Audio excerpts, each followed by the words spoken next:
అమ్మ ఒక్కోసారి కొడుతుంది పిల్లల్ని, పటాలను కొడితే. కుదురులేని పిల్లలైతే బస్సు ఆటో ఎక్కి వెళ్ళిపోతారు, అటు నుంచి అటే. కొట్టింది అవకాశం కాదు, ఆగరన్న ఆగి వెళ్ళిపోతాడు ఇక.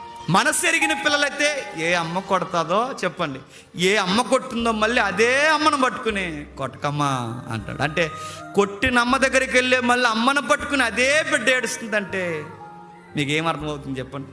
శ్రమ కలిగినప్పుడు, దెబ్బలు తగిలినప్పుడు ప్రేమరిగిన కుమార్తెవి కుమారుడు అయితే మళ్ళీ మనం ఎవరిని పట్టుకోవాలి చెప్పండి?